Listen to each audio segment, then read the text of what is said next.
forget about that now and just focus on doing as well as we can, because we are about to load up onto Agalon Wastes. And spawning in the top left position, ladies and gentlemen, is the blue Protoss player representing XMG. He's 1-0 down in this series so far. Needs to win 2 in a row. Can he dig deep and destroy his opponent here on this map? We'll find out. Ladies and gentlemen, from France, we have Todd.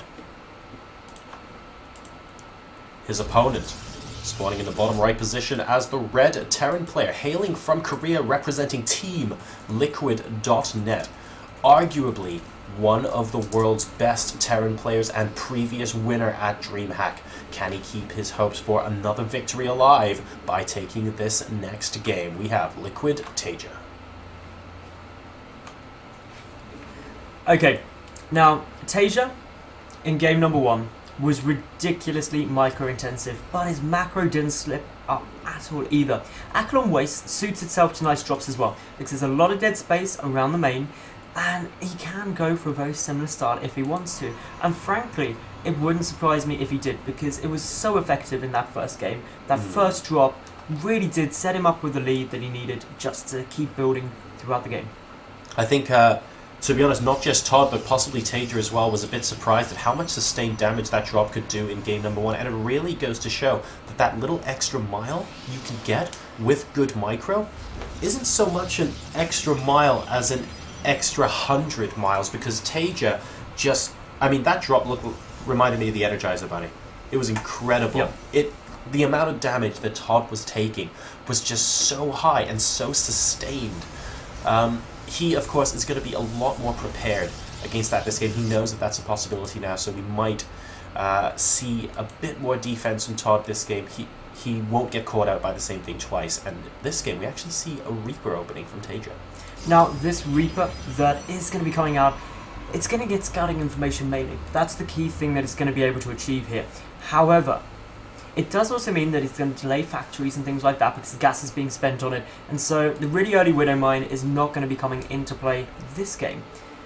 But Todd, he's going to have to be really cautious still, because he knows how aggressive TaeJa was in that first match, and he's not going to want to get into that same situation again. Yeah, that's a really good point. He needs to be careful about that. He is actually going to be going straight for the Nexus over here, and the Reaper will scout it almost instantaneously. So once again, a Gateway Expand coming out from Todd, and let's see how diligent he can be with his scouting. The Reaper actually misses this probe.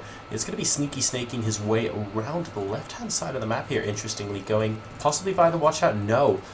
Could this be for potential proxy play? There is the pylon going down. We'll wait and see in just a moment. The Reaper now going to be ever so slightly annoying, but the Mothership Core also having a couple of words to say. The Reaper getting within one shot of death there. Fortunately, he keeps his drugs in his back pocket. Now, this Reaper did manage to secure a single kill. That Mothership Core popping out just in time, as we saw for Todd. But behind this TaeJa, he's getting his factory out, he's getting his command center. He's just making sure he's in a good spot. And this pylon, this is a good map for Proxy Stargate. It might well be. I mean, take a look at all of this dead space, ladies and gentlemen. This could be something that can be absolutely abused by Stargates going into the mid-game here. The Reaper still trying his luck over here on the left-hand side of the map, and here indeed is the Stargate from Todd. Will TaeJa be able to scout this? Oh, he sees the probe there. That's not going to be a big enough giveaway. It could just be holding the watchtower. The probe wasn't running towards the proxy either, and the watchtower doesn't scout it. He is going to go down this location. This, in my opinion, is the most popular location for Proxy Stargate in this map. TaeJa will scout it, so he is aware that it's a possibility, but he doesn't see it. So this is actually a smart play by Todd, if intentional, which I imagine it will be. So many players will proxy the Stargate where TaeJa checked, but not up in that higher position, because it's not quite as close. That's going to mean, though, Todd will get the element of surprise. However, Widow Mines are hitting the field. If they get in a good drop defense position, oracles are an endangered species. That's absolutely true. So we'll see if we can do it. TaeJa borrowing his little mini router there on the ramp, and well, I'm pretty sure he's safe from anything coming from up front, and a probe is probably going to find out very, very shortly. But in the meantime, we have got the oracles on their way. No Widow Mines in the mineral line so far. Let's see if Todd can get any early game damage done. Medevac also coming out, so let's watch if this... Wait, where's the rally point on the oracle? Quick, look, it's going to get spotted by the watchtower. Oh, that is... It. Oh, God, that's a great point. Good spot there by that Reaper, and that rally point... And straight away reaction from TaeJa. Look at this. Absolutely not Oh, the Widowmine does have to go in and burrow, though. He can't just leave the units there. Okay, there we go. And oh my goodness.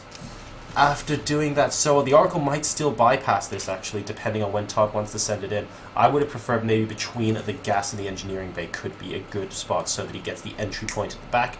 That's a bit academic at this point. Let's wait and see when Todd ends up. Oh, that was really smart by TaeJa as well. He pulled the Reaper off in case the Oracle was going to get in range of it, but now it starts attacking, knows that it's coming. Phoenix following this up from Todd, but the pylon taking a good amount of fire. The Oracle's not going in yet, and at the same time, drops are being executed. Yep, this drop from TaeJa coming in once again, but this time he's actually going in towards the natural. Now note, oh, there is a Widowmine in the natural as well. 2 Marines immediately getting roasted there by the Oracle. A third one coming in, and inside the main base, the Widowmine kills off the first Oracle and kills off the second one at the natural as well. Todd is not doing a lot of damage with this, and again, the Widowmine at the ramp from liquid.taeja is making Todd's life absolutely miserable here. Photon Overcharge has got down at the natural expansion. He needs to get an army out to defeat this drop, otherwise TaeJa once again will just be able to do a lot of harassment here. I love that he put the cannon up prematurely. Not prematurely, rather preemptively. Yep. And he still needs to get rid of this, though. That's going to be the big problem for him. And, well, more Oracles are coming down. This is Todd just committing to the build that he's already trying to go for, but unfortunately the Widowmine placement prevented them from doing much damage at all. And here we go. The cannon actually doing a good job there. Another Photon Overcharge going down, and it looks like this will get repelled. So a lot better than last game so far. Note that the Widowmine, though, with a kill, is still at the base of the ramp. liquid.taeja currently at 68 supply, xmg.tod at 56. And the work supplies are almost even. TaeJa only up by 2. But, well, he has got those mules as well. Yeah, he's got those mules. He's also done a nice bit of damage and shut down Todd's opening ridiculously hard. Those Oracles didn't do any damage, and that's the big issue. And Todd, he's going to just go for a little bit of counter-aggression. He does still have the Stargate up, so I guess that's quite an important thing. But it's proxied, and TaeJa knows where it is.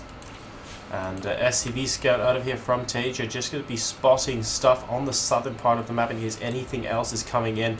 We have got an Oracle now just flying around the center of the map with a Phoenix, using that Envision ability, by the way, to see if there are any sneaky Widowmines hidden outside his base. So using the full 60 seconds on that, might as well. You've killed the Widowmine at the ramp, so you might as well use it to go out and scout for more. And fortunately, he hasn't got any more. And the SCV just going to be popping in once again, making sure the Stargate's still there. But of course, Todd won't have killed it himself. That Reaper before did not successfully do the job.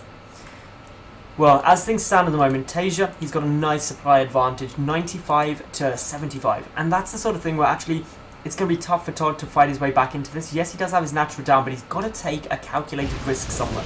Be that taking a really early third Nexus, which it looks like he may be favouring, be it some really fast tech.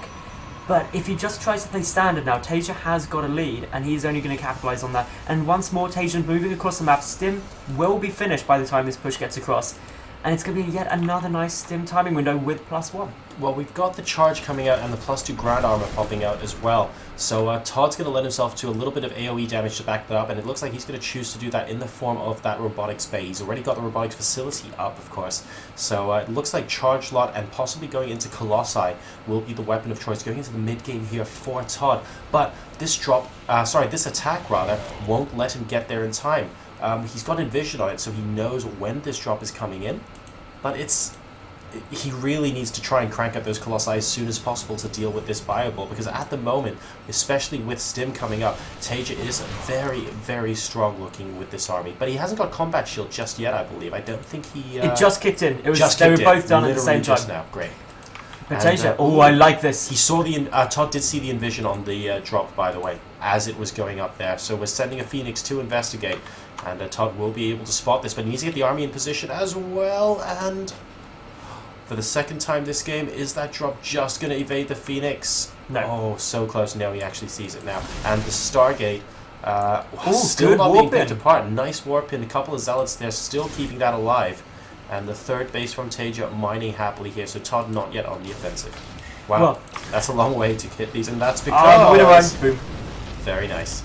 Really nice play by TaeJa. He's really utilising...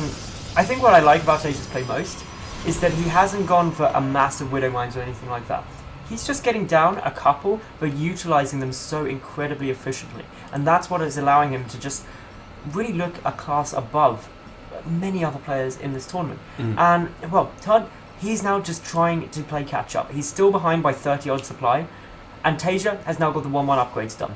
Todd, he doesn't have a significant number of Colossi out, and he doesn't have extended thermal launch yet, and that's just going to make things pretty dangerous. And we've got the energy upgrade for the Ghost coming in as well from TaeJa, so he is continuously strengthening his army composition. A couple of Hellbats coming in with this bio as well, and only one Colossus here. Good force fields from Todd, splitting the army quite effectively here, but TaeJa kiting to the left foot, and overcharge going down as well, and he does have to use the back pickup. Great force fields, allowing him to maximize the damage from that Colossus. He needs to be careful about the Mothership Core, that almost goes down. TaeJa, though, still outside, still in force.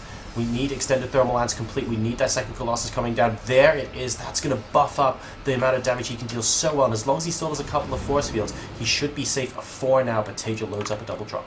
Yeah, this is a really smart move by TaeJa. He wouldn't have been able to cost-effectively push up that ramp. And there's one thing we've been seeing from TaeJa in this series, and that is that he wants to be really cost-effective at all times. He doesn't want to take an unnecessary risk. He wants to rely on his macro and micro to be just constantly ahead in every aspect. That 2 SCVs at 3 hit points, and that Zealot goes down a little bit. Oh, this double drop and is here we coming go. The double in. drop might be coming in at the same time as this. TaeJa's thinking about popping in at the same time. He's getting ready with the double drop. Expect the double pronged attack. Small number of Marines going to pick up proxy pylons here, and there he goes. He gets into the natural expansion. Will he be able to snipe off the next? He's going for the robotics bay. He sees it, and that is big, but he just about manages to get away, and the double drop going into the main base now. Yeah, he pulled all of Todd's army down there to try and defend it, and now Todd has got to know that actually TaeJa, he kept all of his army supply surviving, and if he now moves up to try and defend this drop in the main, TaeJa's going to go back into the natural. It's back and forth, trying to keep Todd everywhere at once, but the Colossi actually doing some nice damage there. The Stalkers don't quite manage to get the medevac, but that was really close. TaeJa, however, still at 180 supply to 140 of Todd. Yep, Todd defending really well against TaeJa at the moment. He now needs to send some units over to the third base location. Note, by the way, that he basically defended that with Warpins as opposed to an army, and finally this Stargate's going to get taken out. That immortal proxy building that refused to die will go down. Todd currently supply blocked though. He lost a lot of pylons in those engagements, even though he didn't lose too many probes. Like you said, Battles, the big thing to take away from that engagement, TaeJa, he's keeping his units alive. That double drop did a lot of damage. This army didn't do quite so much damage, but it kept the army occupied, and he managed to get away with most of it. Had he lost it all, that would be fantastic for Todd. But as it stands, good defense from Todd, but now he needs to think about doing something else, and we can see him moving out across the map. Now, a little minor thing that I want to touch on is actually Todd.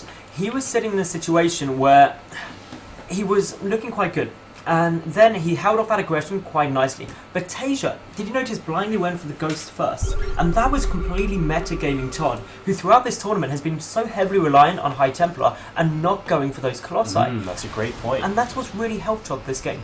Yeah, so the Vikings actually delayed as a result of that, but there are Ghosts, and look at this, preemptively force fielding the bottom of the ramp. Todd saying, look, I just need a little bit more time, but oh good god, ladies and gentlemen, Dark Templar in the natural expansion, but that is not what I'm looking at, because we have a nuke on the way. A second one in the third base, actually killing off a decent number of SCVs there. You should probably move away over there. Oh, the natural base, this is where it's all going. Massive fight. You have no more force fields over here. Zealot's trying to tank damage. A lot of Colossi though, and the Vikings, are they going to be able to kill them off fast enough? So much damage being done, but there are only Stalkers and an Immortal here on the ground. I think TaeJa might have done it. He's pushing continuously further forward. 77 supply to 145, and the nuke is not going to be necessary. There it is, ladies and gentlemen. The nuke. Manor nuke. We've seen it all now, and Todd down to 50 supply. This is the end of his DreamHack tournament. Liquid.taeja takes the victory 2-1.